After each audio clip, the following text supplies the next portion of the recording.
Hello students, कैसे हैं आप लोग। वेलकम टू तगड़े क्लासेस। तो बेटा हमारा भी टिश्यूज वाला चैप्टर ही चल रहा है और ये वाला लेक्चर आपका टिश्यूज चैप्टर के लिए ही है।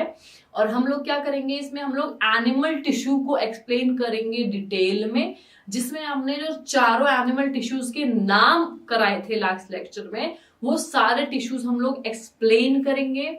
हम लोग उनका स्ट्रक्चर एक्सप्लेन करेंगे, उनकी लोकेशन पढ़ेंगे यहाँ पर, और मेजरली उनका फंक्शन पढ़ेंगे। ठीक है, तो जो भी हम लोग टिश्यूज पढ़ेंगे ना, आप उनको रिलेट कर पाइए अपनी बॉडी के अकॉर्डिंग कि हमारी बॉडी में ये वाले टिश्यूज हैं और ये कहाँ कहाँ हैं और हम इनको कैसे यूज कर सकते हैं। आप रिलेट करेंगे उनको ह्यूमन बॉडी से तो आप बहुत जल्दी समझ पाएंगे। ठीक है बेटा, तो एनिमल टिश्यूज के ऊपर है हमारा ये लेक्चर और एनिमल टिश्यू हम लोग डिटेल में करेंगे। ठीक है जी, ठीक है बेटा, चलते हैं फिर स्टार्ट करते हैं।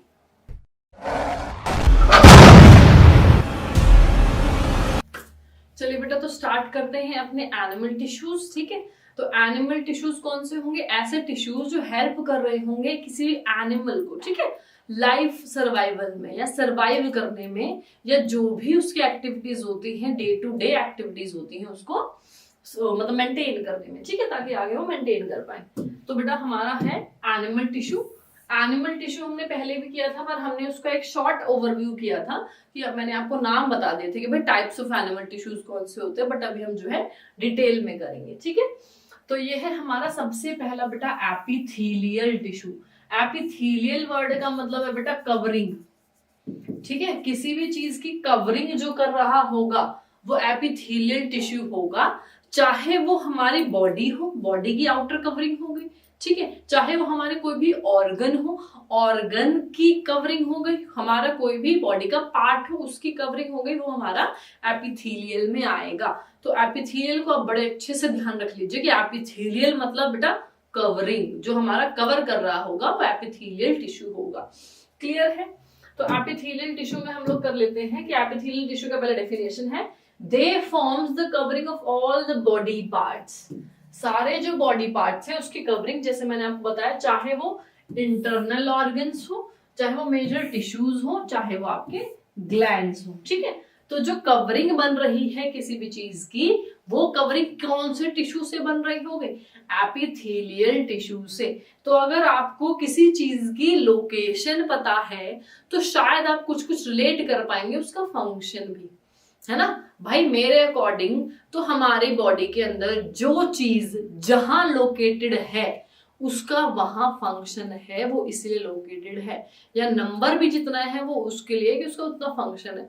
जैसे हमारी दो आंखें हैं, कहाँ है उसका फंक्शन वहीं होगा, और दो है वो उसका इसलिए फंक्शन होगा। सेम जितनी हमारी बॉडी में जो चीजें हैं वो जितनी है जहां है, डिपेंडिंग ऑन देयर फंक्शन की, उसका काम वहीं है, इसलिए वो वहां प्रेजेंट है। क्लियर है? बात समझ आ गई? तो सेम बात है, एपिथेलियल जो टिश्यू होगा वो ऐसा टिश्यू है जो सारे बॉडी पार्ट्स को, इंटरनल ऑर्गन्स को, ग्लैंड्स को, टिश्यूज को क्या कर रहा होगा? कवर कर रहा होगा। ठीक है, तो एपिथेलियल समझ आया। अब एपिथेलियल टिश्यू बेटा और क्या बोल सकते हैं इसको, कि they are tightly packed. Of course कोई भी चीज कवर कर रहा है तो प्रोटेक्शन कर रहा है ना उस चीज की। ठीक है, हम लोग अपने पिलो कवर लगा रहे हैं, सोफा कवर करते हैं, फ्रिज कवर करते हैं, वॉशिंग मशीन कवर करते हैं, किस लिए? डिजाइन के लिए, कि वह अच्छा कवर मिल गया हमें इसलिए हम कवर करें। नहीं बेटा, उसका मेजर फंक्शन है प्रोटेक्शन। जो हमारी वैल्यूएबल चीज है ना, उसको क्या ना हो, उसको कोई हार्म ना पहुंचे, वो गंदा ना हो, सनलाइट से, डार्क से, कोल्ड से, तो वो गंदा ना हो मेजरली। उसी तरीके से एपिथेलियल कवर कर रहा है तो उसका काम क्या है? उसका प्रोटेक्शन होगा उसका काम। तो टाइटली पैक्ड होगा और एक कॉन्टिन्यूअस शीट होगी, ऑब्वियसली कॉन्टिन्यूअस होगा, बीच में गैप होगा, तो जहां गैप है वहां से गंदा होगा, वहां से डैमेज होगा अगर हम ऑर्गन की बात कर रहे हैं तो। ठीक है, तो कॉन्टिन्यूअस शीट होगी, टाइटली पैक्ड होगी। टाइटली पैक्ड है, ये तो यहीं से रिलेशन हो गया कि भाई कोई इंटरसेलर स्पेस नहीं है। टाइटली पैक का क्या मतलब है? कि बीच में कोई इंटरसेलर स्पेस ही नहीं है, and have only small amount of cemented material between them. और उनके बीच में सीमेंटेड मटेरियल मतलब जो उनको जॉइंट कर रहा होगा वो भी बहुत कम कम होगा, मतलब कॉन्टिन्यूअस शीट है। बीच बीच में अगर स्पेस है भी थोड़ा बहुत कुछ तो उसमें ऑलरेडी सीमेंटिंग मटेरियल प्रेजेंट है। क्लियर है बेटा? इतने बात समझ आ गई। चले आगे। अब हमारा पहला एपिथेलियल टिश्यू है स्क्वैमस। ठीक है, पहला एपिथेलियल टिश्यू है स्क्वैमस। नाम स्क्वैमश है ना, तो सेम बात है कि ये जो सेल होंगे ना ये स्क्वायर शेप के होंगे, ठीक है। पहली चीज मैंने बता दी। दूसरा, अगर ये कॉन्टिन्यूस शीट है तो स्क्वायर स्क्वायर स्क्वायर स्क्वायर, पूरी सीक्वेंस, पूरी लाइन ऑफ स्क्वायर सेल्स होगी। जो सारी लाइन है वो स्क्वायर सेल्स की बनी होगी, एक सिंगल लाइन होगी, तो आपका स्क्वैमश एपिथेलियल टिश्यू है, ठीक है। Squamous epithelial tissue square shape की होगी, स्क्वायर शेप की एक लाइन बनी हुई है, वो आपका एपिथेलियल टिश्यू की होगी, ठीक है। अब स्क्वैमश में क्या है, these are extremely thick, square है ना, थिक हुआ, ठीक है। Flat and forms a delicate lining, delicate मतलब एक सॉफ्ट सी लाइनिंग बना रहा होगा। अब दूसरी चीज और समझो, अगर ये एक ही लाइन है, ठीक है, एक सिंपल प्लेन लाइन है, इसका भी कुछ फायदा होगा ना, 2 लाइन 3 लाइन 4 लाइन भी हो सकती है, एक लाइन है, इसका क्या फायदा हो सकता है, सुनो जरा। और ये हर ऑर्गन की कवरिंग पे है, तो हमारी बॉडी के अंदर, लंग्स के अंदर मेजर एक्सचेंज पार्ट कौन है जो गैस को एक्सचेंज कराता है, वो है बेटा एल्वियोलाई। और जब हम एल्वियोलाई पढ़ेंगे तो हम एल्वियोलाई में पढ़ेंगे कि उसके बाहर बड़ी ही थिन लेयर होती है। थिन लेयर क्यों होती है, किसी भी चीज की डिफ्यूजन, डिफ्यूजन मेजरली किस चीज की होगी, गैस की डिफ्यूजन, ठीक है, गैसेस की डिफ्यूजन। O2 इधर आ गया, CO2 इधर चला गया, तो गैस की डिफ्यूजन एक ऑर्गन से या एक सेल से दूसरे सेल में जाना, ठीक है, उसको डिफ्यूजन बोल दिया हमने। तो जहां पतली लाइनिंग होगी, जहां, अब देखो एपिथेलियल को कवर तो हर जगह करना है, लेकिन जहां पे उसका फंक्शन प्रोटेक्शन नहीं है, मुझे उस जगह को प्रोटेक्शन करने से ज्यादा है कि मुझे भाई यहां से इधर एक्सचेंज करानी है गैसेस, ठीक है। तो वहां पे कौन सा वाला रखेगा, वो स्क्वैमश वाला रखेगा, कि स्क्वैमश जो है पतला है, सिंगल लाइनिंग है, बड़ा हेल्प करेगा ट्रांसपोर्ट कराने में इधर से उधर किस चीज को, गैसेस को, ठीक है। तो उसको हम बोलते हैं डिफ्यूजन। फंक्शन समझ आ गया इसका। फॉर एग्जाम्पल, किसी पर्सन ने एक जगह परफ्यूम लगाया हुआ है, वो एक जगह लगाया पर उसकी स्मेल दूर तक आ गई, कैसे आई है, डिफ्यूजन ना, movement of gas molecule, gas के जो मॉलिक्यूल्स हैं उसने मिक्स किया उस परफ्यूम की ओडोर को और वो इधर से उधर ट्रांसपोर्ट करा दिया उसने, तो transport of gas is known as diffusion. घर आप गए हो, खाना बना है, अगर वो गरम गरम खाना बना है तो उस गरम खाने की भी आपको ऑब्वियसली वो आएगी, महक आएगी, वो किस लिए आ रही है, किस लिए, डिफ्यूजन की वजह से, ठीक है। तो अगर डिफ्यूजन करानी है हमें अपनी बॉडी में किसी ऑर्गन में, तो डिफ्यूजन किसकी वजह से हो पाएगी बेटा, जो पतली लाइन होगी। अगर वो मोटी लाइन हो गई, थिक हो गया बहुत ज्यादा, एक लेयर की जगह 2-3 लेयर हो गई, तो डिफ्यूजन नहीं हो पाएगी। तो सिंगल लेयर का बेटा सबसे मेजर फंक्शन यही है कि वो डिफ्यूजन कराने में हेल्प करा रहा होगा कहीं ना कहीं, ठीक है। फंक्शन इसका है, it helps in the diffusion, देखिए it helps in the diffusion और transportation of substances in and out of the membrane, वो इधर उधर डिफ्यूजन कराने में हेल्प करा रहा होगा। मेजरली जो आप इंपॉर्टेंट चीजें लर्न करेंगे ना, वो इनकी लोकेशन होनी चाहिए, कि जो स्क्वैमश है उसकी लोकेशन कहाँ है, देखो ऑसोफेगस है और माउथ की लाइनिंग में है, ठीक है, ऑसोफेगस में और माउथ की लाइनिंग में कौन होगा, आपका स्क्वैमश एपिथेलियल टिश्यू, इतना ठीक है। स्क्वैमश स्क्वैब शेप का होगा, डिफ्यूजन में हेल्प कर रहा होगा मेजरली और लोकेशन। अगला चलते हैं, अगला है बेटा हमारा क्यूबॉइडल एपिथेलियम। अगर क्यूबॉइडल है तो कोई सोचने की बात नहीं है, क्यूब शेप्स का होगा, ठीक है, क्यूब शेप का होगा।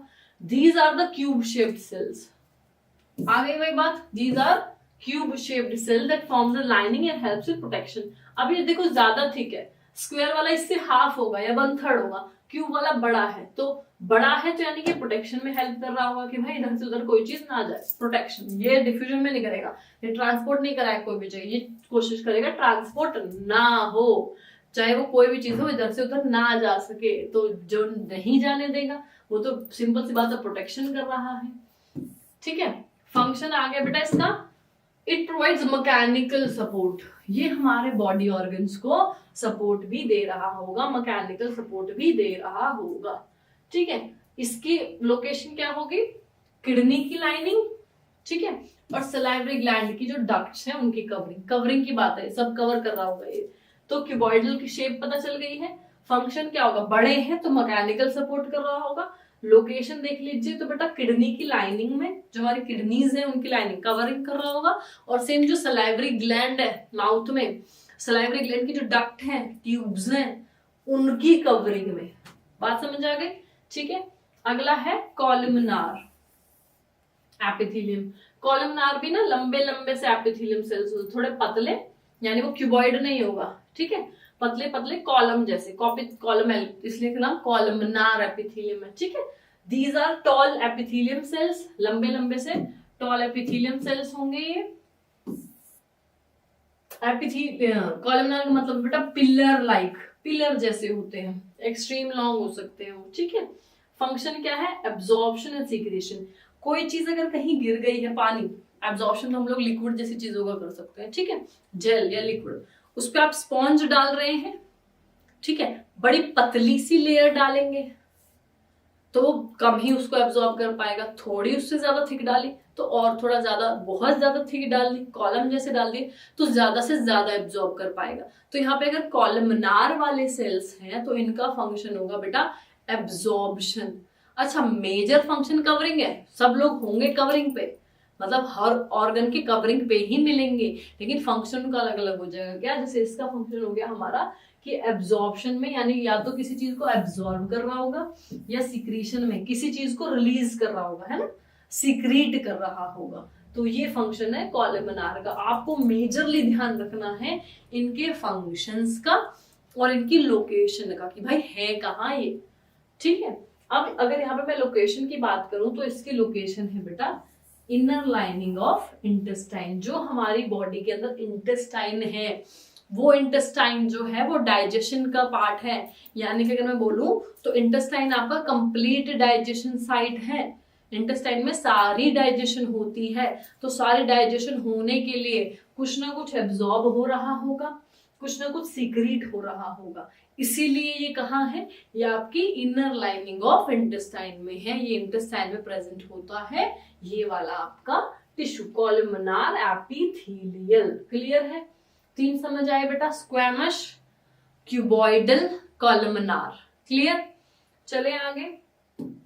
इसके बाद है बेटा हमारा स्ट्रेटिफाइड स्क्वैमस, यानी स्क्वायर तो है, ठीक है, लेकिन उस स्क्वायर की लेयर्स हैं बहुत सारी। हम बात कर रहे थे कि एक सिंगल लाइन, या अब हम जब स्ट्रेटिफाइड में बात करेंगे तो इसी एक लाइन बन गई, ये एक लाइन, इसके ऊपर दूसरी, तीसरी, चौथी, बहुत सारी स्क्वायर्स की लाइन को हम लोग स्ट्रेटिफाइड स्क्वैमस बोलेंगे, ठीक है। तो वही लिख दिया गया पहले कि ऐसा एपिथेलियम, यानी स्क्वायर वाला एपिथेलियम है ये एपिथेलियल टिश्यू जो बहुत सारी लेयर में अरेंज है, ऐसा एपिथेलियल टिश्यू जो बहुत सारे लेयर में अरेंज है, ठीक है। फंक्शन इसका है मेजरली प्रोटेक्शन, क्योंकि बहुत लंबी लेयर है, स्क्वायर शेप की है, तो इसका काम है protection. It prevent wear and tear. Wear and tear का मतलब सिंपल जो मैं बता दूं ये है, फटने कटने में जो है ये हेल्प करेगा कि जो हमारी कोई भी जहां भी कवरिंग है वो कहीं से कट जाती है या फट जाती है, वो चीज ज्यादा से ज्यादा कोशिश करेगा प्रिवेंट करने की कि ना हो, ठीक है। लोकेशन हमारी स्किन, इसको मार्क कर लीजिए, थोड़ा सा स्किन वाला आपको याद रखना पड़ेगा हमेशा के लिए, शायद हमेशा के लिए मैं बोलूंगी कि स्किन को याद रखिए कि हमारी जो बॉडी स्किन है, क्योंकि बेटा विजिबल है, हम देख पा रहे हैं ना, तो जो हम देख पा रहे हैं वो तो कम से कम याद रखें हमेशा के लिए। तो स्किन बना है किसका? स्ट्रेटिफाइड स्क्वैमस का। क्लियर है? अब इसके बाद अगर हमारे मेजरली तो यही है, ठीक है, मेजरली हमारे जो एपिथेलियम यही है, अगर इनके अंदर कुछ ना कुछ मॉडिफिकेशन आ गई, ठीक है, किसी एक टिश्यू के अंदर कोई मॉडिफिकेशन आ गई, वो हेल्प कर सकता है किसी और काम में, है ना। इन्हीं सेम टिश्यू में कुछ ना कुछ मॉडिफाई हुआ और वो मॉडिफिकेशन की वजह से उनका फंक्शन थोड़ा बदल गया, उनकी लोकेशन थोड़ी बदल गई।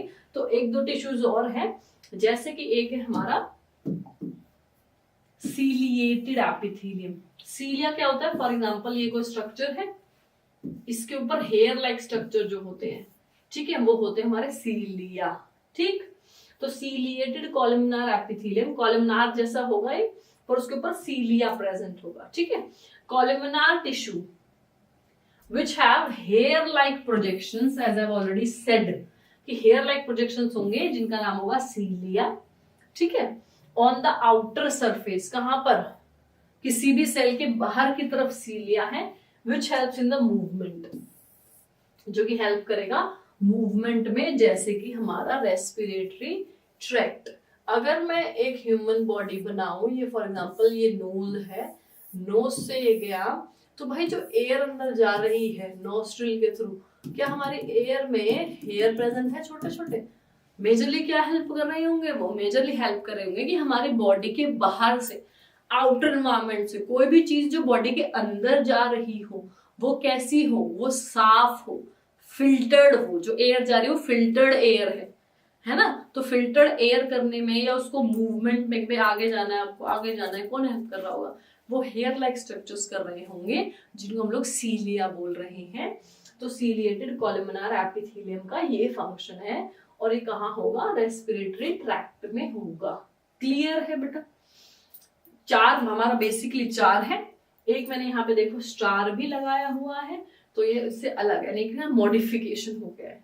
ठीक है, आगे चले। सेम उसी तरीके से एक और है हमारा ग्लैंड्यूलर एपिथेलियम। ठीक है, जब कुछ एपिथेलियम टिश्यू हमारे मॉडिफाई हो जाते हैं और ग्लैंड्स बन जाएंगे, वो सिर्फ हेल्प कर रहे हैं सीक्रीट करने में, है ना, कुछ ना कुछ रिलीज करने में।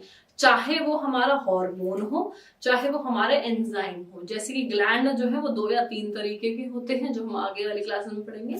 तो ग्लैंड्स जो है, जब कोई भी आपका कवरिंग टिश्यू, कोई भी आपका एपिथेलियल ग्लैंड बन जाता है मॉडिफाई होके, यानी कि उसका मेजर फंक्शन कवरिंग नहीं है, अब उसका मेजर फंक्शन क्या है? उसका मेजर फंक्शन है कुछ ना कुछ रिलीज करना, सीक्रीट करना। ये कुछ ना कुछ जो है, इसका मतलब है एंजाइम करेगा वो, या वो हार्मोन करेगा। ठीक है, जब वो सीक्रीट करने लग जाएगा कुछ, उसका मेजर फंक्शन ही सीक्रीशन हो गया, तो उसको हम लोग ग्लैंडुलर बोलेंगे। ठीक है बेटा, epithelial tissue often acquires additional specialisation, जिसको मैं मॉडिफिकेशन बोल रही हूँ। जब इसमें कुछ एडिशनल स्पेशलाइजेशन हो जाएगी, भाई आप यही काम करोगे, आप कवरिंग वगैरह नहीं करोगे, आप कुछ सीक्रेट करो अब बस, एज ग्लैंड सेल्स। ठीक है, जो कि सीक्रेट करेंगे कुछ सब्सटेंसेस को सरफेस पे, तो वो ग्लैंडुलर हो जाएंगे। ठीक है, सेम आप ये भी लिख सकते हैं कि ग्लैंडुलर टिश्यू समटाइम्स, जो एपिथेलियल टिश्यू होता है वो अंदर की तरफ फोल्ड हो गया, वैसे कवरिंग होना चाहिए पर ये अंदर की तरफ फोल्ड हो गया, and multicellular gland is formed, और मल्टीसेलर ग्लैंड बन गया, जैसे कि एक्सोक्राइन या एंडोक्राइन। इनके कुछ एग्जांपल्स लिख लो, पैनक्रियाज लिख सकते हो आप। ठीक है, तो ये आपके कुछ ग्लैंड्स के एग्जांपल हैं। क्लियर बेटा? ठीक है, तो कुछ आपके ग्लैंड्स के एग्जांपल हो गए हैं। तो हमने जो एक्स्ट्रा में किया वो किया एक सीलिएटेड वाला, और एक किया हमने ग्लैंड वाला। क्लियर है? एक सीलिएटेड वाला, ग्लैंड वाला। बेसिक हमारे 4 हमारे पास हैं। क्लियर है? चले आगे। ये हमारा कंप्लीट हो गया। कौन सा हमारा कंप्लीट हो गया भाई? एपिथेलियल। ठीक है, एपिथेलियल के बाद दूसरा है हमारा, दूसरा एनिमल टिश्यू है हमारा कनेक्टिव। ठीक है, जो कनेक्ट कर रहा होगा किसी भी चीज को एक जगह से दूसरी जगह को कनेक्ट करने में हेल्प करेगा, that is connective tissue. Simple सी बात है। तो कनेक्टिव टिश्यू पे आते हैं जरा। कनेक्टिव टिश्यू क्या कहना चाह रहा है कि कनेक्टिव टिश्यू ऐसा होगा जो टिश्यू को इधर से उधर कनेक्ट कर भी रहा होगा, प्रोटेक्ट भी कर रहा होगा, या कुछ ना कुछ स्पेसिफिक फंक्शन भी परफॉर्म कर रहा होगा। क्योंकि अगर वो कनेक्टिव टिश्यू है, एक जगह से दूसरी जगह कनेक्ट कर रहा है, तो उसका कुछ ना कुछ फंक्शन तो है ना, इसीलिए वो कनेक्ट कर रहा है ना। मतलब उसको क्या जरूरत है कि भाई मैं सबके कांटेक्ट में रहूं। जो सबके कांटेक्ट में रहेगा भाई, वो बड़ा मेजर रोल प्ले कर रहा होगा। ठीक है, तो कनेक्टिव टिश्यू में बोला गया है कि it is basic tissue type in the body, सबसे बेसिक टाइप है, दैट सपोर्ट कर रहा होगा और प्रोटेक्ट कर रहा होगा। ठीक है, आगे it is made up of cells, cell का बना हो सकता है, फाइबर का बना हो सकता है, जेल लाइक स्ट्रक्चर का बना हो सकता है, जिसको एक्स्ट्रा सेल्यूलर मैट्रिक्स भी बोलते हैं। तो ये एक्सच मेजर आपको कनेक्टिव में लिखने की जरूरत नहीं है। जो कनेक्टिव के टाइप होते हैं वो थोड़ा डिटेल में हम लोग कर लेंगे। ठीक है, कनेक्टिव का टाइप है सबसे पहला ब्लड। इससे आप सब लोग फेमिलियर हो, क्योंकि आप सब लोगों ने देखा है, आप सब लोग बहुत इजी रिलेट कर पाएंगे, और शायद पढ़ भी रखा हुआ आपने पहले। तो ब्लड सबसे मेजरली कनेक्टिव टिश्यू है। कनेक्टिव टिश्यू क्यों है?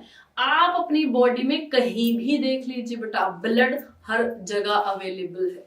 बात समझ रहे हैं? ब्लड हर जगह अवेलेबल है, तो ब्लड आपका कनेक्टिव टिश्यू हो गया इस तरीके से। अब ब्लड में क्या लिखेंगे? It is fluid connective tissue. Fluid connective tissue, fluid मतलब लिक्विड है, it is fluid connective matrix called plasma, ठीक है, in which RBC, WBC, platelets are embedded. ये है कि भाई ऐसे कुछ ये जेल जैसा स्ट्रक्चर है, ठीक है, ब्लड क्या है, जेल जैसा स्ट्रक्चर है जिसमें हमारी आरबीसीज हैं, डब्ल्यूबीसीज हैं और प्लेटलेट्स हैं, ठीक है। तो इन्होंने क्या बोलते हैं कि ब्लड को एक फ्लूइड कनेक्टिव मैट्रिक्स जैसा है जिसको हम लोग प्लाज्मा बोल रहे हैं, और जिसके अंदर आरबीसी है, डब्ल्यूबीसी है और आपका प्लेटलेट्स है। तो ये हमारा प्लाज्मा हो गया, ठीक है, आरबीसी, डब्ल्यूबीसी, प्लेटलेट इसके अंदर है। जैसे कि वाटरमेलन है, वाटरमेलन के अंदर भाई बीज है, तो ये वाटरमेलन है। उसी तरीके से आ जाइए, plasma contain proteins, salts and hormone. Plasma जो हम बाहर वाला आउटर बात कर रहे हैं, जो जेल जैसा स्ट्रक्चर है, प्लाज्मा में प्रोटीन्स होते हैं, सॉल्ट होते हैं, हार्मोन्स होते हैं, ठीक है। अब अगर पहला बात करें आरबीसी यानी कि रेड ब्लड सेल्स, ठीक है, जिसकी वजह से मेजरली ब्लड का कलर रेड है, ठीक है, ब्लड का कलर रेड है किसकी वजह से, आरबीसीज की वजह से, रेड ब्लड सेल्स की वजह से, ठीक है।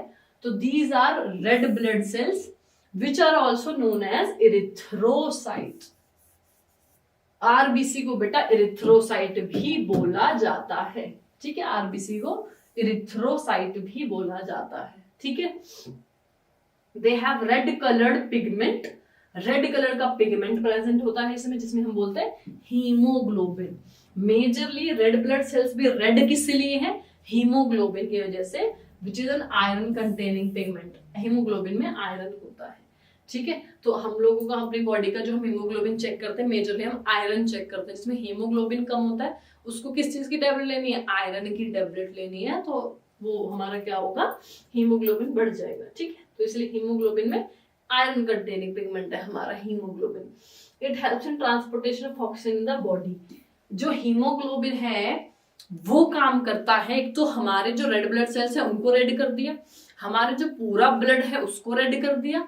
दूसरी चीज, जो ऑक्सीजन है वो सबसे ज्यादा उसकी एफिशिएंसी है ऑक्सीजन से बाइंड करने की, ठीक है। ऑक्सीजन से बाइंड कौन कर सकता है, हीमोग्लोबिन ऑक्सीजन से बाइंड कर सकता है। तो हीमोग्लोबिन जो ऑक्सीजन से बाइंड करेगा वो वहां चला गया, हीमोग्लोबिन पूरी बॉडी में घूमेगा तो भाई वो ऑक्सीजन को अपने साथ ही घुमाएगा, ठीक है। तो उसका मेजर काम क्या हो गया कि वो ऑक्सीजन को ट्रांसपोर्ट कर सकता है। तो इसलिए आरबीसी का मेजर फंक्शन हो गया कि वो ट्रांसपोर्ट कराता है किसको, ऑक्सीजन को। क्लियर हो गया बेटा, प्लाज्मा समझ आ गया, आरबीसी समझ आ गया, ठीक है। आगे चलते हैं। इतना सबको समझ आया है? कोई डाउट्स हो तो आप कमेंट सेक्शन में लिख सकते हैं ताकि हम आपकी अच्छे से हेल्प कर पाए, उस चीज पर रिलेटेड हम लोग क्वेश्चंस लिख सके, ठीक है जी।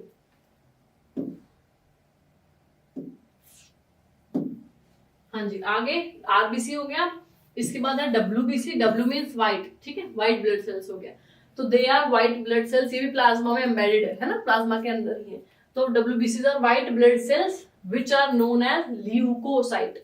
उनको जैसे हम इरिथ्रो बोल रहे थे तो इनको हम लोग ल्यूकोसाइट बोलेंगे। व्हाइट ब्लड सेल्स क्या हो गए, ल्यूकोसाइट हो गए, ठीक है। व्हाइट कलर है, इसमें कोई पिगमेंट नहीं होगा इसलिए व्हाइट कलर का है।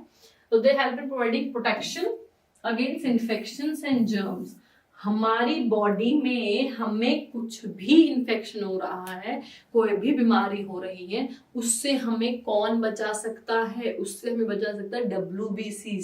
जैसे मैंने आपको लास्ट वाले लेक्चर में बोला कि भाई हमें कोल्ड हो गया है, मत लो दवाई, 10 दिन में 7 दिन में अपने आप ठीक हो जाएगा। अपने आप का क्या मतलब है, डब्ल्यूबीसी ठीक कर देगा। भाई डब्ल्यूबीसी हमारे अंदर खुद की एक इम्यूनिटी है कि हमारी बॉडी अपने आप खुद को रिपेयर कर लेती है। कहीं कट लग गया है, ठीक है, अपने आप ठीक हो जाता है ना, ऐसा तो नहीं उसके लिए भी दवाई ले रहे हो कि जल्दी ठीक हो जाए। सब चीज अपने आप रिपेयर कर सकती है हमारी बॉडी। सब चीजों से मतलब है कि सब चीजें नहीं, जो बेसिकली चीजें हैं हमारी बॉडी पूरी कोशिश करती है कि हमें ज्यादा प्रॉब्लम ना हो, तो वो बहुत सारी चीजों को अपने आप कर देती है रिकवर, ठीक है, रिपेयर कर लेती है। उसी तरीके से मेजरली वो डब्ल्यूबीसी का काम है कि हमारी बॉडी को कैसे रिपेयर करना है, ठीक है। It helps in development of immune system. अब इम्यून सिस्टम क्या है, ये कोई नई चीज है भाई। इम्यून सिस्टम क्या है, इम्यून सिस्टम सुनो। फॉर एग्जाम्पल एक दिन बारिश हुई, ठीक है, आपके स्कूल में किस दिन बारिश हो गई। अब आप सब लोग छुट्टी में सेम टाइम निकले हो, ठीक है, छुट्टी हो गई, सब बच्चे सेम टाइम निकले, लेकिन अगले दिन कुछ बच्चे एब्सेंट होंगे, कुछ बच्चे आए होंगे। एब्सेंट होने का रीजन क्या कि भाई कल मैम बारिश हुई थी, हम बारिश में भीग गए तो हम बीमार हो गए। जबकि कुछ बच्चे, वही सेम बच्चे उसी सेम बारिश में भीगे होंगे, वो बीमार क्यों नहीं हुए? बेटा डिपेंड्स ऑन द इम्यूनिटी, कि उस बच्चे की इम्यूनिटी कितनी है। उस बच्चे की इम्यूनिटी अच्छी होगी, हमारी खुद की बॉडी की इम्यूनिटी अच्छी होगी तो हम बीमार कम पड़ेंगे या जल्दी नहीं पड़ेंगे। इम्यूनिटी वीक है, हम बहुत जल्दी बीमार पड़ सकते हैं और जल्दी जल्दी बीमार पड़ सकते हैं, ठीक है, और बहुत लेट रिकवरी होगी उस चीज की। तो इम्यून सिस्टम को कौन बना रहा है? ये WBC के सेल्स बना रहे हैं हमारे इम्यून सिस्टम को। क्लियर है? और इम्यून सिस्टम को WBC तो बना ही रहा है, साथ के साथ हम खुद भी जिम्मेदार हैं इम्यून सिस्टम को वीक करने के लिए। जो हमारा आज का लाइफस्टाइल है, जो हमारे आजकल की ईटिंग हैबिट्स हैं, वो भी बिल्कुल बिल्कुल बहुत ज्यादा जो है मेजरली रोल प्ले करती है हमारे डेवलपमेंट ऑफ इम्यून सिस्टम में। क्लियर है बेटा? इसके बाद अगर प्लेटलेट्स की बात करें तो प्लेटलेट क्या कर रहा है? It is yellowish coloured fluid, ये कुछ येलोइश कलर का फ्लूइड होगा and are known as thrombocytes. इनको क्या बोलेंगे बेटा?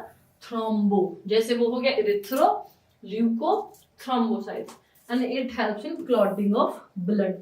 ये क्लॉटिंग ऑफ ब्लड में हेल्प कर रहा है। अब क्लॉटिंग ऑफ ब्लड वर्ड का क्या मतलब है? कहीं से कट लग गया, खून निकले जा रहा है, निकले जा रहा है। अगर अभी कट लगा है तो क्या आधे घंटे बाद भी खून निकले जाएगा वहां से? मैं एक छोटा कट या छोटी इंजरी की बात कर रही हूँ। कहीं कट लग गया, ब्लड निकले जा रहा है, अभी ब्लड निकल रहा है एट प्रेजेंट, आधे घंटे बाद भी ब्लड निकल रहा होगा क्या? नहीं ना। क्या होता है? वो जम जाता है, ब्लड जम के एक रेडिश ब्राउन कलर का स्कम जम जाता है, ठीक है, जिसको हम खुरंट बोल गए, खुरंट जम गया है, रेडिश ब्राउन कलर का स्कम जम गया है, वहां पे डिपॉजिट हो गया है। वो क्या हो गया है? वो क्लॉटिंग हो गई है, कि ब्लड जो है वो क्लॉट कर गया, ठीक है। तो क्लॉटिंग ऑफ ब्लड होगी, किस वजह से हो रही है? प्लेटलेट की वजह से। अगर हमारे बॉडी के अंदर प्लेटलेट नहीं होगा या प्लेटलेट की कमी हो जाएगी, तो प्लेटलेट की कमी की वजह से मेजरली क्या होगा भाई? प्लेटलेट की कमी हो गई, क्लॉटिंग नहीं होगी अब, ठीक है। ब्लड अगर बह रहा है तो बहता चला जाएगा। तो प्लेटलेट इसलिए मेजरली इंपॉर्टेंट है कि ब्लड की क्लॉटिंग होगी प्लेटलेट की वजह से। इतना समझ आया बेटा? आगे चले, चलिए बेटा, प्लेटलेट समझ आ गया। तो हमारे जो ब्लड है, जो बह जा रहा है, जो फ्लो कर रहा है, तो उसकी क्लॉटिंग में कौन हेल्प कर रहा है? प्लेटलेट हेल्प कर रहा है, या प्रिवेंट कर रहा है लॉस ऑफ ब्लड, की बॉडी से जो है ज्यादा ब्लड का लॉस ना हो, ठीक है बेटा। आगे चलते हैं। हमारा दूसरा कनेक्टिव टिश्यू है बोन। जैसे कि ब्लड हमारा सारे बॉडी पार्ट्स में है, उसी तरीके से बोन भी हमारी सारी बॉडी पार्ट्स में होगी, ठीक है। तो बोन मेजरली क्या कर रहा है? It forms the framework. अरे भाई, हमारी बॉडी का जो भी स्ट्रक्चर है, ठीक है, या जिसकी भी बॉडी का जो भी स्ट्रक्चर है, किसी भी एनिमल की बॉडी का जो स्ट्रक्चर है, वो किस वजह से है? कि उसकी जो बोन है ना, बोन का स्ट्रक्चर ऐसा है, बोन के ऊपर कवरिंग की गई है, तब वो ऑर्गेनिज्म उस तरीके का बना है। तो बोन मेजरली इंपॉर्टेंट पार्ट है, फ्रेमवर्क बना रहा है जो हमारी बॉडी का सपोर्ट करता है। बॉडी बनी ही सिंपल सी बात है बोन की फ्रेमवर्क की वजह से है, ठीक है। इसके बाद इट ऑल्सो एंकर्स। बेटा एंकर्स वर्ड का मतलब भी क्या होता है? सपोर्ट, ठीक है। It also anchors the muscles, उसके ऊपर मसल लगी हुई, क्योंकि मसल्स को भी सपोर्ट कर रहा है और मेन ऑर्गन्स को भी कर रहा है। कि बोन्स के अंदर है ना हमारे कुछ कुछ ऑर्गन्स, तो क्या है, उन ऑर्गन्स तक पहुंचना में बड़ा मुश्किल है, ठीक है। तो क्या हो गया? बोन्स जो है कुछ मेन ऑर्गन्स को भी सपोर्ट कर रहा है। इट इज स्ट्रॉन्ग, ऑब्वियसली बहुत ज्यादा हार्ड है, स्ट्रॉन्ग है, नॉन फ्लेक्सिबल है, मूव नहीं कर सकते। ये तो आप सब लोग थोड़ा सा इमेजिन कर सकते हो। इमेजिन क्या कर सकते हो? आप सब लोगों को पता होगा, बोन स्ट्रॉन्ग है, फ्लेक्सिबल नहीं है, मूव नहीं कर सकती है, ठीक है। आगे, bone cells are embedded in hard matrix. अब बोन सेल, बोन इतनी हार्ड क्यों है?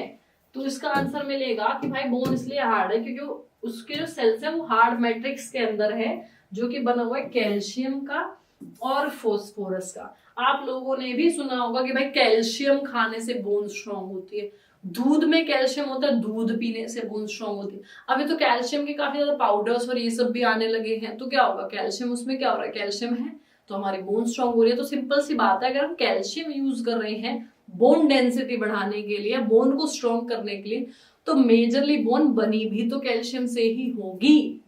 समझ पा रहे हैं? तो बोन किस चीज की बनी है भाई? कैल्शियम की बनी है, इसको ध्यान रख लो। तो जो बोन सेल्स हैं, ठीक है, बोन सेल्स को वैसे हम ऑस्टियोसाइट्स भी बोलते हैं। तो बोन सेल से याद रख लीजिए आप, बोन सेल जो है वो एम्बेडेड है धसे हुए किसमें, कैल्शियम और फास्फोरस के कंपाउंड्स जो बने हैं उनसे। क्लियर, ठीक है। आगे चलते हैं हम, कुछ टर्म्स हैं लिगामेंट, टेंडन और कार्टिलेज, ठीक है। ये टर्म जो है ये बोन से रिलेटेड है, तो हम कर लेते हैं। बोन से रिलेटेड टर्म्स है, लिगामेंट हो गया, टेंडन हो गया, कार्टिलेज हो गया। बोन जैसे हैं, बोन ही है, बोन से कुछ रिलेटेड है, अभी समझ लेते हैं, ठीक है। तो टेंडन क्या है बच्चे, टेंडन है हमारा ऐसा टिश्यू जो बोन से बोन को कनेक्ट कर रहा होगा, यानी आप लिख लो बी टू बी। लिगामेंट है हमारा बी टू बी, जो बोन से बोन को कनेक्ट कर रहा होगा, ठीक है। इलास्टिक होगा and has considerable strength, strength तो होगी लेकिन इलास्टिक होगा, ठीक है। यानी कि मूवमेंट, जैसे हमारी बोन से ये बोन हो गई, ये बोन हो गई, बोन से बोन को जो जोड़ रहा होगा वो भाई लिगामेंट है। इजी, इलास्टिक है, कंसीडरेबल स्ट्रेंथ है। इलास्टिक मतलब मूव कर पा रहे हैं ना हम, जो हमारे कहीं कहीं क्या है, दो जो बोन आपस में जुड़ी हुई है मूव कर पा रही है ना, किस वजह से, लिगामेंट की वजह से। आपस में किससे जुड़ी है, लिगामेंट से जुड़ी है। It contain very less matrix, matrix मतलब बीच में जो आपका सीमेंटेड एरिया है, लिक्विड है, वो आपका बहुत कम है इसमें, ठीक है। तो फ्लेक्सिबल है ये, लेकिन लिमिटेड फ्लेक्सिबिलिटी, ऐसा नहीं कि आप कहीं मूव करा पा रहे हो। अगला है tendon, the tissue which connects muscle to bone. ये बोन टू बोन है, ये बोन टू मसल है। बोन और मसल को आपस में जोड़ता है, वो हो गया हमारा टेंडन, ठीक है। टेंडन जोड़ रहा होगा बोन और मसल को। It is fibrous tissue, fibres का बना है। ग्रेट स्ट्रेंथ मतलब अच्छी स्ट्रेंथ है इसमें, एंड लिमिटेड फ्लेक्सिबिलिटी, ऐसा नहीं है कहीं भी मूव करेगा। बोन और जो मसल आपस में जो जुड़े हुए होंगे तो उसमें जो फ्लेक्सिबिलिटी होगी, उसकी जो मूवमेंट होगी बहुत लिमिटेड होगी, बहुत कम होगी। लिगामेंट समझ आया, बोन से बोन को जो जोड़ रहा होगा टिश्यू वो लिगामेंट है। टेंडन जो बोन से मसल को जोड़ रहा होगा टिश्यू वो हमारा टेंडन है, ठीक है बेटा। और अगला कार्टिलेज, कार्टिलेज कोई किसी को जोड़ नहीं रहा होगा कहीं से। कार्टिलेज क्या है, जहां पर जिस ऑर्गन में, जिस जगह पर हमारा बोन कनेक्ट नहीं हो सकती है, या जहां पर बोन का फंक्शन नहीं है, या बोन बहुत ज्यादा हार्ड हो जाएगी उस ऑर्गन के लिए, वहां पे हमने कार्टिलेज जमा कर दिया भाई। कार्टिलेज मूव कर सकता है, फ्लेक्सिबल है ना। तो जिस जगह पर हम बोन नहीं डाल सकते वहां हमने कार्टिलेज डाल दिया। कार्टिलेज क्या है, it has spread cells, it has spread cell, बहुत सारे अलग अलग सेल्स हैं जो इधर उधर मतलब इधर उधर फैले हुए। सॉलिड मैट्रिक्स है, यानी कि लिक्विड नहीं है, जेल नहीं है, सॉलिड मैट्रिक्स है, which is composed of protein and sugar. Protein और शुगर का मिलना है। मेजरली हमें ये पॉइंट याद रखना है। अगर हमें ये ध्यान हो जाता है कि कार्टिलेज हमारा है कहाँ कहाँ, तो हम उसकी प्रॉपर्टी बड़े अच्छे से समझ पाएंगे कार्टिलेज है क्या। It smoothens bone surface at joints and, मतलब जहां पर जॉइंट्स होंगे हमारे बोन्स आपस में जुड़े हुए, वहां पर भी थोड़ा बहुत कार्टिलेज प्रेजेंट होगा, ताकि वो स्मूथली मूवमेंट हो सके उसकी, ठीक है। ताकि जो दो बोन मूव कर रही है वो इजिली मूवमेंट कर सके। ऑल्सो प्रेजेंट इन, अब देखो कार्टिलेज नोज में प्रेजेंट है, ईयर में प्रेजेंट है, ट्रैकिया में प्रेजेंट है, लैरिंक्स में प्रेजेंट है।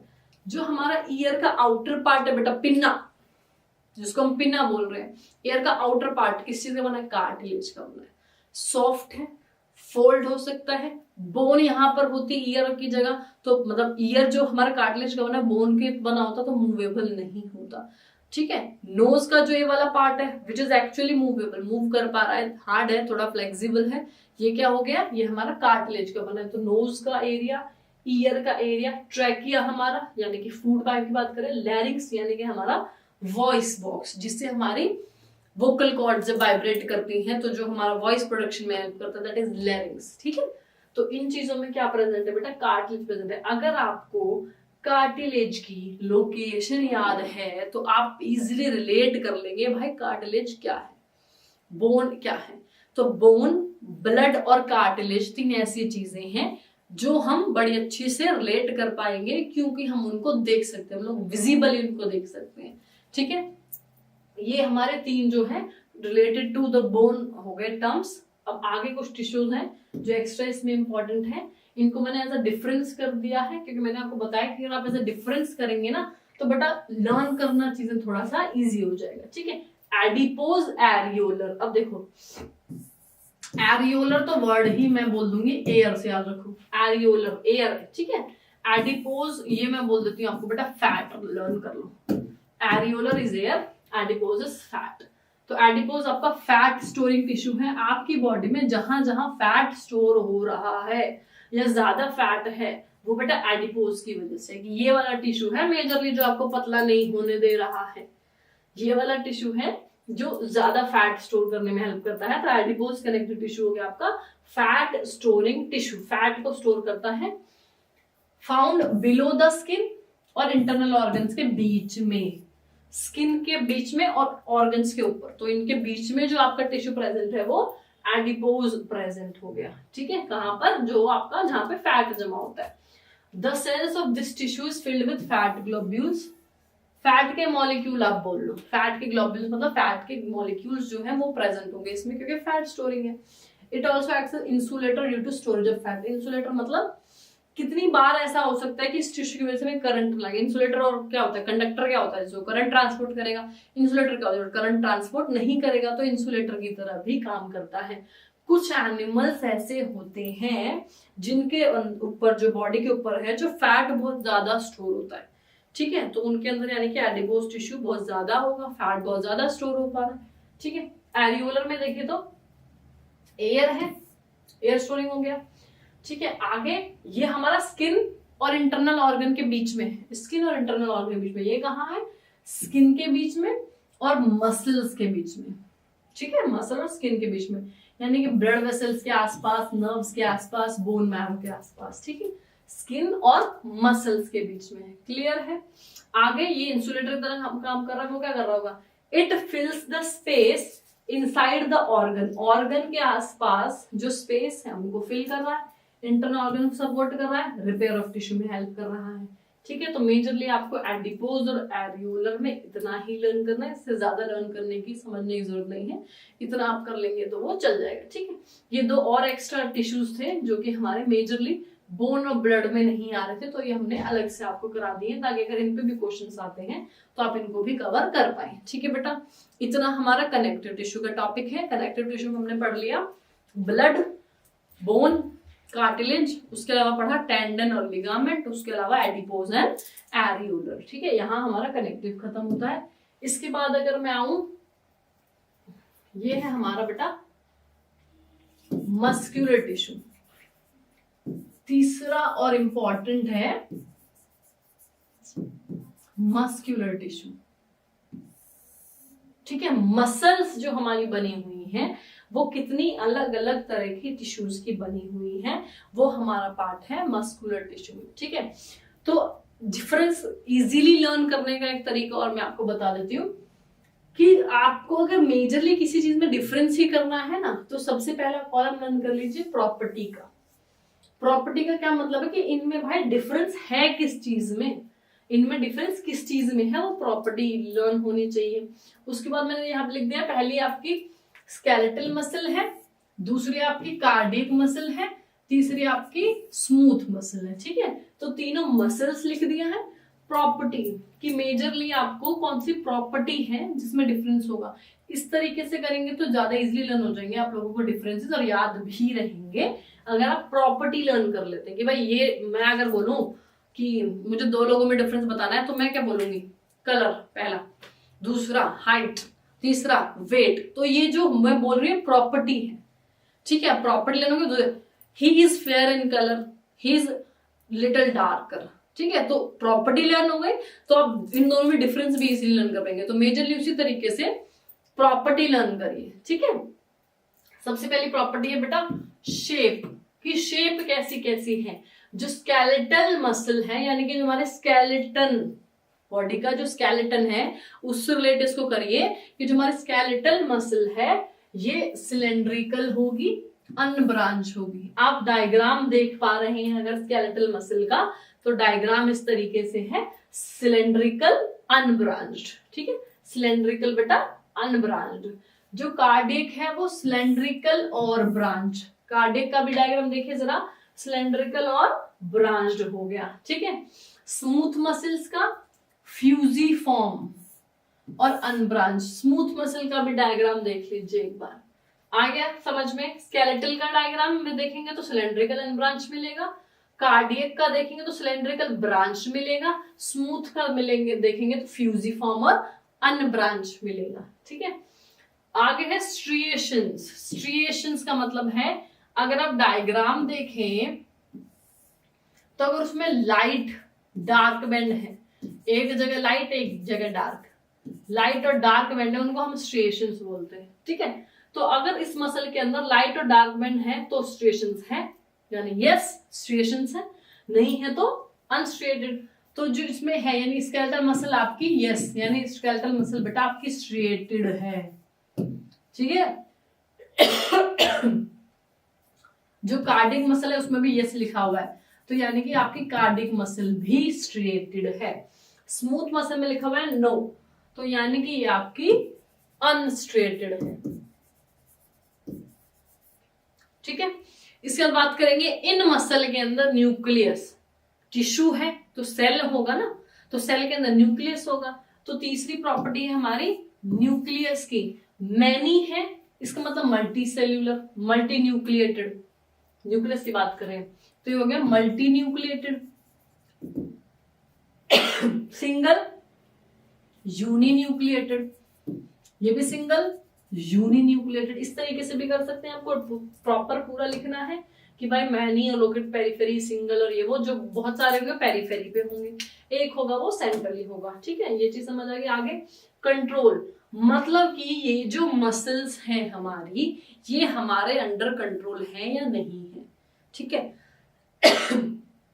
इसको तो आप भी इजीली समझ सकते हैं। कैसे समझ पाएंगे, जो स्केलेटल है हमारी बॉडी का, स्केलेटल के ऊपर जो मसल होगी, अगर स्केलेटल हमारे अपने अंडर कंट्रोल में है तो वो मसल भी हमारे अंडर कंट्रोल में होगी। ठीक है, तो वॉलंटरी हो, वॉलंटरी का मतलब होता है बेटा under our will, under control, मेरी मर्जी है मैं हाथ ऊपर करूं, मेरी मर्जी है मैं आगे चलूं पीछे चलूं, तो ये जो हमारे मसल है हमारे कंट्रोल में है, यानी कि ये वॉलंटरी है। ठीक है, जो वॉलंटरी नहीं होगी वो बेटा इनवॉलंटरी है। क्या मेरी हार्ट की मसल, मेरी स्टमक की मसल, मेरी ब्रेन की मसल मेरे कंट्रोल में है? नहीं है। मसल की बात चल रही नहीं है, तो वो कैसी होंगी? इनवॉलंटरी होंगी। ठीक है, तो कंट्रोल के बारे में बात करेंगे। स्केलेटल मसल जैसे मैंने आपको, तो वॉलंटरी है, बिल्कुल है जी, हमारे अंडर कंट्रोल है। मैं हाथों का क्या यूज करूं, पैरों का क्या यूज करूं। कार्डिक मसल हार्ट की इनवॉलंटरी, बेटा मेरा हार्ट मेरे कंट्रोल में नहीं है। ठीक है, इनवॉलंटरी, इनवॉलंटरी का मतलब यहाँ पर भी ये अपने कंट्रोल में नहीं है। हमारी जो बॉडी मसल्स है, स्टमक की मसल्स, इंटेस्टाइन की, वो सारी इनवॉलंटरी। ठीक है, नर्व सप्लाई, यानी कि मेजरली इनको डिसीजंस कौन देता है? Nerve supply. यहाँ पे ये किसका डिसीजन मानते हैं कि कहाँ से नर्व मूव करना, कहाँ से नर्व ट्रांसपोर्ट करा रही है फंक्शंस को।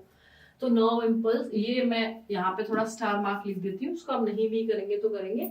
1 2 3 4, ये 4 इंपॉर्टेंट हो गया है। ये 4 मेजरली आपके डिफरेंसेस आ सकते हैं जो आपको इंपॉर्टेंटली लर्न करना है। ठीक है, बाकी स्पीड ऑफ कॉन्ट्रैक्शन और नर्व सप्लाई, ये दो अगर आप एक्सक्लूड भी कर देते हैं, नहीं भी करते हैं तो चलेगा। ठीक है, नर्व सप्लाई यहाँ पे somatic nervous system, somatic nervous system बेटा किसका पार्ट है? पेरिफेरल नर्वस सिस्टम का। ठीक है, ऑटोनॉमिक, ऑटोनॉमिक। ठीक है, ये आप नहीं भी करेंगे तो चलेगा, इसलिए मैं आपको ज्यादा डिटेल में इसको नहीं समझाऊंगी। स्पीड ऑफ कॉन्ट्रैक्शन, यानी जो मसल है वो कॉन्ट्रैक्ट रिलैक्स करती है, कोई भी चीज हमारी मूव करे कॉन्ट्रैक्ट रिलैक्स करेगी तो कैसा है? ये फास्ट है, ज्यादा जल्दी मूव कर पाएगा। हार्ट की इंटरमीडिएट है, बाकी स्मूथ मसल्स स्लो है। ठीक है, आगे लोकेशन, इनकी लोकेशन कहाँ है? जैसे मैंने बताया स्केलेटल तो हमारे स्केलेटन से अटैच होंगी, कार्डियक वर्ड ही है, हार्ट से रिलेटेड होगा। स्मूथ मसल जो भी हमारी ब्लड वेसल्स हैं, चाहे वो ब्लड वेसल स्टमक में है, चाहे ब्लड वेसल इंटेस्टाइन में है, चाहे ब्लड वेसल ब्रेन में हो, सारी कहाँ हो गई? स्मूथ मसल्स की बनी हुई है। ठीक है, हाँ जी, तो बेटा जैसे हमने ऑलरेडी डिस्कस कर लिया है कि जो हमारी स्केलेटल मसल होगी उसकी लोकेशन क्या होगी? वो हमारे स्केलेटल जो स्केलेटन है जो उसके आसपास होगी, ताकि जो हम मूवमेंट में हेल्प कर सके। उसी तरीके से कार्डियक, जैसे कि हम नाम सजेस्ट कर रहे हैं, कार्डियक मसल हमारी हार्ट में होगी, कार्डियोलॉजिस्ट बोलते हैं जो हार्ट के डॉक्टर्स होते हैं। और लास्ट हमारी स्मूथ मसल्स होगी बेटा, वो होगी इनर लाइनिंग में। किस किस की हम बोल सकते हैं मसल, कहाँ की मसल बनाएगा? वो हमारी स्टमक हो गया, जैसे हमारी इंटेस्टाइन्स हो गई, या फिर मैं बोलूंगी जैसे हमारा ब्रेन हो गया। तो इनकी जो मसल्स बन रही हैं जो हमारे अंडर कंट्रोल में नहीं है, वो बनाएंगे आपकी स्मूथ मसल। ठीक है बेटा, अब हमारे 3 टिश्यूज हो चुके हैं एनिमल टिश्यू के। एक आपका epithelial that is covering tissue, connective जो कि सारी बॉडी पार्ट से मिलेगा, मस्कुलर जो कि मसल्स हमारी बना रहा होगा, and the last topic we have nervous tissue. ठीक है बेटा जी, नर्वस टिश्यू मैंने आपको जब थोड़ा सा ओवरव्यू दिया था तब ये डिटेल में करा दिया था मैंने आपको नर्वस टिश्यू, कि नर्वस टिश्यू का जो फंडामेंटल या स्ट्रक्चरल यूनिट होती है वो होता है बेटा न्यूरॉन। ठीक है, अब न्यूरॉन है क्या हमारा, न्यूरॉन एक नर्व सेल भी बोल सकते हैं न्यूरॉन को, वो सबसे लॉन्गेस्ट सेल है बॉडी का, सबसे पहली चीज। दूसरा, वो रिसीव करता है इंफॉर्मेशन बाहर से, ठीक है, और उसको ट्रांसफर कराता है अपने ही थ्रू, फिर दूसरे न्यूरॉन पे, फिर दूसरे न्यूरॉन पे, और इस तरीके से इंफॉर्मेशन पहुंचती है ब्रेन तक। ठीक है, अब ब्रेन तक इंफॉर्मेशन पहुंचने के बाद मुझे कुछ डिसीजन लेना है या मुझे डिसीजन नहीं लेना है, ये मेरा ब्रेन डिसाइड करेगा कि भाई आप इस पे ये डिसीजन लो या ये करो। उसके बाद जो ब्रेन डिसाइड करेगा वो इंफॉर्मेशन वापस न्यूरॉन के थ्रू ही आएंगी, और न्यूरॉन के थ्रू आएंगे हमारी बॉडी पार्ट्स तक, और हम वो फिर एक्शन करेंगे जो भी हमें बोला गया होगा। ठीक है, ये मेजरली नर्व सेल का काम है या न्यूरॉन का काम है कि रिसीव्स द इम्पल्स या receives the information from outside और वापस भी देगा जो उसको एक्शन करना होगा। ठीक है, तो नर्वस टिश्यू का डायग्राम भी या न्यूरॉन का डायग्राम भी हमने अपने लास्ट लेक्चर में ऑलरेडी कर लिया था, तो नर्वस टिश्यू के बारे में पढ़ लेते हैं। Cells of nervous tissue are highly specialised. ठीक है, बहुत ज्यादा स्पेशलाइज्ड होते हैं। क्यों? क्योंकि इसका काम है कि हमारे आसपास बाहर के इन्वायरमेंट में क्या चेंजेस हो रहे हैं, उन चीजों को सबसे पहले कौन पता करता है? न्यूरॉन्स करते हैं बेटा। हमारे सेंस ऑर्गन्स, हम बाहर की चीजें सेंस कर पाते हैं किसी से, सेंस ऑर्गन्स की वजह से। ठीक है, eyes, ear, nose, tongue, skin, 5 senses of organ. ठीक है, और उसी वजह से उन्हीं सेंस ऑर्गन में नर्व सेल होता है जो कि सेंसरी न्यूरॉन्स होते हैं, सेंसरी नर्व सेल्स होते हैं। वो सेंसरी नर्व सेल सबसे पहले बाहर की जो चेंजेस है उनको क्या करेंगे? उनको रिसीव करेंगे। इसीलिए ये जो सेल्स है हाईली स्पेशलाइज्ड होंगे। ठीक है, हाईली स्पेशलाइज्ड हो गए स्टिमुलेट करने के लिए, सबसे पहले रिसीव करने के लिए, then transmitting the stimulus. Stimulus क्या होता है? कोई भी एक्सटर्नल जो हमें मिल रहा है, कोई भी एक्सटर्नल रिएक्शन या मैं बोलूं कोई भी एक्सटर्नल हमें फैक्टर मिल रहा है, उसको हम स्टिमुलस बोल देंगे। Very rapidly from one place to another, और बहुत जल्दी ट्रांसफर करना। क्या है? हाईली स्पेशलाइज्ड है, सबसे पहले रिसीव करने के लिए, फिर ट्रांसफर करने के लिए। बात समझ आ गई? इसके बाद the brain, spinal cord and nerves are all composed of nervous tissue. Brain आएगा नर्वस टिश्यू में, स्पाइनल कॉर्ड आएगा और सारी नर्व्स आएंगी। ठीक है, नर्वस टिश्यू में। इसके बाद neurons and nerve cells are known as fundamental and structure unit of nervous system. Neurons और नर्व सेल जो है वो हमारी फंडामेंटल और स्ट्रक्चर यूनिट है नर्वस सिस्टम की, नर्वस टिश्यू की। The main part of the nerve cell is, जो मैंने डायग्राम में करा दिया था ऑलरेडी आपको पिछले वाले लेक्चर में, सेल बॉडी है जिसमें न्यूक्लियस होगा, साइटोप्लाज्म होगा, सेल ऑर्गेनेलीज होगा। ठीक है, तो पहला हमारा हो गया बेटा यहाँ पे जो मेन 3 है, पहला सेल बॉडी हो गया है, दूसरा बेटा डेंड्राइट है, ठीक है, और तीसरा होगा हमारा यहाँ पे मैं लिख देती हूँ एक्सॉन। ठीक है, तो डेंड्राइट इज हाईली ब्रांच्ड, बहुत ज्यादा ब्रांचेस होंगी जो डायग्राम में देख, आप अगर देख पा रहे हैं डेंड्राइट का डायग्राम, तो डायग्राम जो है डेंड्राइट का ब्रांच्ड है, which is responsible for receiving information. जो बाहर की इंफॉर्मेशन को सबसे पहले रिसीव करेगा वो डेंड्राइट होता है फ्रॉम अदर न्यूरॉन्स, बाकी न्यूरॉन्स से भी, या फिर मैं बोलूं बाहर से सबसे पहले डेंड्राइट रिसीव करेगी, ट्रांसफर करेगी लास्ट तक, फिर दूसरे न्यूरॉन की जो रिसीव कर रही होगी डेंड्राइट, वो उस डेंड्राइट की बात चल रही है यहाँ पर। ठीक है, तो दूसरी डेंड्राइट यानी कि डेंड्राइट ही रिसीव करेगी, चाहे वो पहले वाले न्यूरॉन से कर रही हो या वो एक्सटर्नल एनवायरनमेंट से कर रही हो। ठीक है जी, एंड साइनेप्स। अब साइनेप्स क्या है? साइनेप्स है बेटा गैप बिटवीन 2 न्यूरॉन्स, 2 न्यूरॉन्स के बीच का गैप है आपका साइनेप्स। एक न्यूरॉन दूसरा न्यूरॉन बीच में जो गैप है दैट इज साइनेप्स। तो साइनेप्स में से भी जाकर जो दूसरे न्यूरॉन की डेंड्राइट है वो रिसीव करेगी जब इंपल्सेस को, दैट इज डेंड्राइट का फंक्शन। ठीक है, डेंड्राइट का फंक्शन समझ आ गया। इसके बाद information in the neuron is unidirectional, यानी कि यूनिडायरेक्शनल मतलब एक डायरेक्शन में, from dendrite to axon to nerve ending. ठीक है, तो एक डायरेक्शन में जा रही है तो यूनिडायरेक्शन से लिखा गया है। As it passes through neurons from dendrite across the cell body down the axon. Clear है? बात समझ आ गई है? न्यूरॉन का डायग्राम पिछली क्लास में करा दिया था, थोड़ा सा एक्सप्लेनेशन अभी करा दिया है, नर्वस सिस्टम करा दिया गया था आपको, तो ओवरव्यू मेरे हिसाब से नर्वस सिस्टम का हो चुका है बेटा। आप इतना करेंगे, this is sufficient for your class. And और भी अगर आपको इससे ज्यादा को डिटेल्ड में चाहिए या और कुछ जो है जिसमें आपको क्वेरी है, आज के लेक्चर में आपको कोई भी प्रॉब्लम आई है, आप बिल्कुल कमेंट कर सकते हैं और लिख सकते हैं आपको क्या क्या प्रॉब्लम्स आई इसमें। हम कोशिश करेंगे कि जो भी प्रॉब्लम्स हो मैं उनको सॉल्व करें और अच्छा सा एक और लेक्चर बनाते हैं अगर आपके इसमें कोई डाउट होंगे तो। ठीक है बेटा, उन डाउट्स को लेकर आपके लिए एक डाउट सेशन वाला लेक्चर बनाया जाएगा। तो ठीक है बेटा, इतना ही आप लोग पढ़ते रहिए, keep revising, learning and evolving, and all the best. मेहनत करते रहिए। Thank you.